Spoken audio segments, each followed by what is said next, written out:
L'arrivée d'Antonio Rudiger au Real Madrid, Vinicius la superstar aux États-Unis et puis les dernières infos sur le mercato, Luka Jovic, Marcelo, c'est la revue de presse de Real France, c'est parti.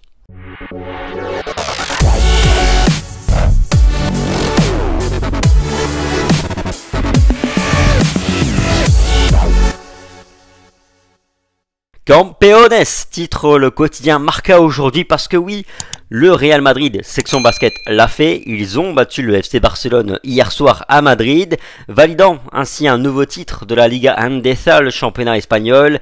Il s'agit du 36e titre, la 36e Liga pour la section basket du Real Madrid. Et il s'agit du 22e titre pour Pablo Lasso, l'ère Pablo Lasso, l'entraîneur historique du Real Madrid. Du côté de AS, évidemment, on retrouve le basket. L'ère Lasso n'a pas de fin, titre le quotidien AS, qui reprend les mêmes informations finalement que le quotidien Marca. Et puis on a aussi un petit morceau de Vinicius, ici juste en bas à gauche. Vinicius, une étoile mondiale. Le Brésilien a brillé durant le match entre potes organisé par Roberto Carlos et Ronaldinho à Miami. Dans les pages maintenant du quotidien Marca, Antonio Rudiger qui va être présenté ce lundi à Valdebebas, le joueur qui s'ajoute à la grande charnière centrale du Real Madrid et titre le quotidien Marca. L'Allemand qui vient pour renforcer le mur qui a été construit par David Alaba et Eder Militao lors de leur première saison avec le Real Madrid. Ensemble, le Brésilien et l'Autrichien ont été clés dans la réussite, dans le triplé réalisé par le Real Madrid cette saison. Ils ont joué 38 matchs ensemble pour un bilan de 28 victoires, 5 matchs nuls et 5 défaites. Le quotidien Marca fait également un petit focus sur Eder Militao, l'un des intouchables de Carlo Ancelotti sur la saison qui vient de s'écouler. Le quotidien note qu'il a joué 50 matchs cette saison sur 56 au total. Il a joué cette saison l'équivalent de ce qu'il avait joué sur les 2 premières saisons avec Madrid. Et puis le quotidien malien note aussi que Militao et sa prolongation de contrat font partie désormais des priorités du Real Madrid, même s'il n'y a pas non plus d'urgence. Il a encore un contrat jusqu'en 2025 avec Madrid, et puis il a une clause de 350 millions d'euros. Alors, pas d'urgence non plus pour le Brésilien, même si le prolonger est un objectif pour le Real Madrid. Et voici la question du jour, la question que je vous pose aujourd'hui, puis on en reparle bien entendu demain. Rudiger, Alaba, Militao, Nacho également. Quelle serait pour vous votre charnière idéale pour la saison prochaine au Real Madrid? Dites-moi un petit peu, puis on en reparle demain en affichant quelques-uns de vos petits commentaires. Allez, à vos coms. D'ailleurs, hier je vous sondais au sujet du schéma tactique, ce que vous aimeriez voir la saison prochaine du côté de Madrid. On a toujours la team pragmatique, forcément on ne change pas une équipe qui gagne. Le 4-3-3 a bien fonctionné avec Valverde et Rodrigo cette saison, ça a porté ses fruits en tout cas au niveau du bilan et des titres. On a la team Révolution qui mise plutôt sur un 3-5-2 avec l'intégration d'Antonio Rudiger. Alors j'aimais quand même quelques doutes, est-ce que Ferland Mendy peut jouer piston gauche?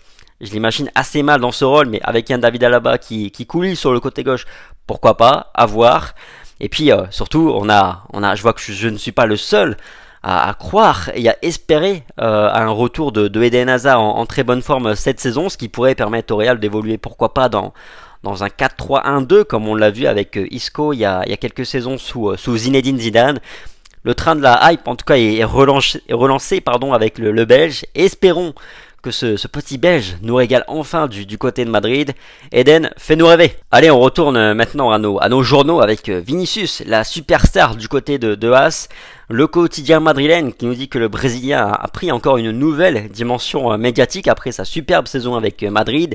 Ça se ressentit durant le match organisé entre amis par Roberto Carlos et Ronaldinho. Le Brésilien a joué, il a brillé, il a été extrêmement acclamé. Roberto Carlos l'a dit, ça a été incroyable de jouer avec lui. Il gagnera le Ballon d'Or, a dit le Brésilien, la légende du Real Madrid.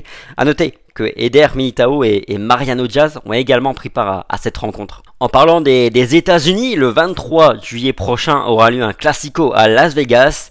Et a priori, le stade sera plein selon les organisateurs. En tout cas, ils sont très confiants à ce sujet. Malgré le prix qui est très élevé, c'est-à-dire Le prix de départ est de 285 € par place. La première fournée de billets s'est vendue comme des petits pains. Allez, deux informations mercato pour conclure cette revue de presse. L'une concerne Marcelo d'abord, qui reçoit plus d'offres, dit le quotidien AS ici en bas à droite. L'AC Milan et l'Olympique de Marseille. Le quotidien madrilène précise que l'AC Milan est prêt à lui donner un salaire de 3 millions d'euros par saison. L'Olympique de Marseille a également montré un intérêt pour le Brésilien, qui a désormais pas mal d'offres finalement. Il y a une offre également en Turquie, une offre aux États-Unis et une autre du côté du Qatar. A priori, le Brésilien a du choix. L'autre information mercato concerne Luka Jovic avec Beşiktaş qui entre dans la danse pour obtenir les services de Luka Jovic. Le quotidien AS nous dit même que les Turcs sont disposés à payer le prêt 1,5 million d'euros au Real Madrid pour une année de prêt. À nuancer toutefois parce que le joueur du Real Madrid, Luka Jovic, n'est pas la priorité, n'est pas l'option numéro 1 pour Beşiktaş. Et puis les négociations également avec la Fiorentina sont plutôt avancées. Donc ça reste l'option numéro 1 pour Luka Jovic à l'heure actuelle, la Fiorentina. Affaire à suivre. Voilà, c'est tout pour la revue de presse du jour de Real France. Merci à tous pour votre fidélité, le petit like, le petit partage, ça fait toujours plaisir et ça aide la chaîne à avancer. Prenez soin de vous comme toujours, passez une bonne journée et puis on se dit à demain. Allez, ciao!